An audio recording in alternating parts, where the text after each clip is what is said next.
தமிழ் திரையுலகத்துல அதிகமா சம்பளம் வாங்கக்கூடிய தென்னிந்திய நடிகைகளோட பட்டியல். தென்னிந்திய சினிமா ரொம்பவே வேகமா வளர்ந்துட்டு வருது. நடிகைகள் இந்தியா முழுக்க புகழ் பெற்றுட்டு வராங்க. பல நடிகைகள் அவங்களோட திறமை, ரசிகர்கள் பின்தொடர்தல், அப்புறம் பிராண்ட் ஒப்புதல்கள் காரணமா இப்போ பெரிய அளவுல பணம் சம்பாதிக்கிறாங்க. ராஷ்மிகா மந்தனா ஒரு படத்துக்கு 13 கோடி வரைக்கும் சம்பளமா வாங்குறாங்க. நேஷனல் கிரஷ் அப்படின்னு அழைக்கப்படக்கூடிய ராஷ்மிகா அனிமல், புஷ்பா 2 அப்புறம் சாவா மாதிரியான படங்களோட வெற்றியை தொடர்ந்து புஷ்பா 2 படத்துக்கு 10 கோடியும், சாவா படத்துக்கு 14 கோடியும் சம்பளமா வாங்குனாங்க. சல்மான் கானோட சிக்கந்தர் படத்துல அவங்க 13 கோடி சம்பளமா வாங்கினதா சொல்லப்படுது.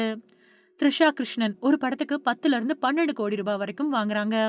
ரொம்ப காலமா திரையுலகத்துல நடிச்சுக்கிட்டு இருக்கக்கூடிய மூத்த நடிகையான த்ரிஷாவுக்கு தொடர்ந்து வாய்ப்புகள் வந்துகிட்டு தான் இருக்கு. அவங்க ஒரு படத்துக்கு 10ல இருந்து 12 கோடி வரைக்கும் சம்பளம் வாங்குறாங்க. அது மட்டும் இல்லாம அவங்க வரக்கூடிய படமான விஸ்வம்பராவுக்காக 12 கோடி ரூபாய் சம்பளம் வாங்கியிருக்காங்க. நயன்தாரா ஒரு படத்துக்கு 10 கோடி ரூபாய் வரைக்கும் வாங்குறதா சொல்லப்படுது. லேடி சூப்பர் ஸ்டார் அப்படின்னு பிரபலமா அழைக்கப்படக்கூடிய நயன்தாரா தமிழ்நாட்டுல ரொம்ப பெரிய ரசிகர் பட்டாளத்தை வச்சிருக்காங்க. பாலிவுட்ல அறிமுகமான இவங்க ஜாவான் படத்துக்காக 10 கோடி ரூபாய் சம்பளம் வாங்கினாங்க. அது மட்டும் இல்லாம அவங்களோட ஆவண படத்துக்கோட உரிமைய நெட்ஃபிளிக்ஸுக்கு வித்ததன் மூலமா 25 கோடி சம்பாரிச்சதா சொல்லப்படுது. சமந்தா ஒரு படத்துக்கு 3ல இருந்து 8 கோடி வரைக்கும் வாங்குறதா சொல்லப்படுது. சமந்தா ரூத் பிரபு ஒரு படத்துக்கு 3ல இருந்து 8 கோடி வரைக்கும் சம்பளம் வாங்குறதா சொல்லப்படுது. இருந்தாலும் கூட ஸ்பை த்ரில்லர் படமான சிட்டடால் ஹனிபனில நடிச்சதுக்காக அவங்க 10 கோடி வாங்குனாங்க. இது ஒரு படத்துக்கு அவங்க வாங்கின அதிகபட்சமான சம்பளம் தான். அனுஷ்கா ஷெட்டி 6 கோடி ரூபாய் வரைக்கும் சம்பளம் வாங்குறதா சொல்லப்படுது. குறைவான படங்கள்ல தான் நடிச்சிருக்காங்க. இருந்தாலுமே கூட அதிகம் சம்பளம் வாங்கக்கூடிய நடிகைகள்ல ஒருத்தரா அனுஷ்கா தொடர்ந்து இருக்காங்க. அவங்க ஒரு படத்துக்கு 6 கோடி ரூபாய் சம்பளம் வாங்குறதா சொல்லப்படுது. பாகுபலி 2 அப்புறம் இப்போ வரப்போற மலையாள படமான கதனார் படத்துக்கு அவங்க 5 கோடி ரூபாய் சம்பளம் வாங்கியிருக்கிறதா சொல்லப்படுது. ஜான்வி கபூர் ஒரு படத்துக்கு 5ல இருந்து 6 கோடி வரைக்கும் சம்பளம் வாங்குறாங்களாம்.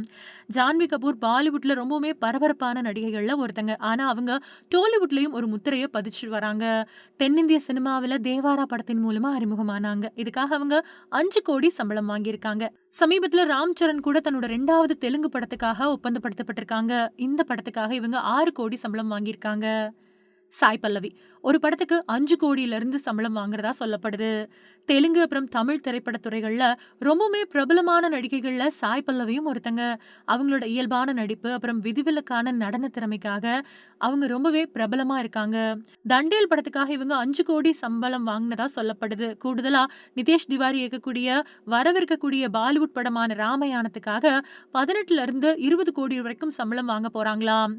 இது மூலமா அவங்க தெற்குலயே அதிகம் சம்பளம் வாங்கக்கூடிய நடிகையா மாற வாய்ப்பிருக்கு. தமன்னா ஒரு படத்துக்கு 4ல இருந்து 5 கோடி வரைக்கும் வாங்குறாங்க.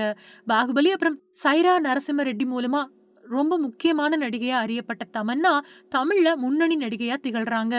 இவங்க ஒரு படத்துக்கு 4ல இருந்து 5 கோடி ரூபாய் வரைக்கும் சம்பளம் வாங்குறதா சொல்லப்படுது. ராகுல் பிரீத் சிங் ஒரு படத்துக்கு 2ல இருந்து 5 கோடி ரூபாய் வரைக்கும் சம்பளம் வாங்குறதா சொல்லப்படுது. தமிழ் அப்புறம் தெலுங்கு அப்புறம் ஹிந்தி படங்கள்லயும் இவங்க நடிச்சிட்டு வராங்க. அது மட்டும் இல்லாம அதிகமா வருமானம் ஈட்டக்கூடிய ஒரு நடிகைகள்ல இவங்களும் ஒருத்தங்களா இருக்காங்க. பூஜா ஹெக்டே 2ல இருந்து 7 கோடி ரூபாய் வரைக்கும் சம்பளம் வாங்குறதா சொல்லப்படுது. தென்னிந்திய சினிமாவில அதிக சம்பளம் வாங்கக்கூடிய நடிகைகள்ல ஒருத்தரா பூஜா ஹெக்டேவும் இருக்காங்க.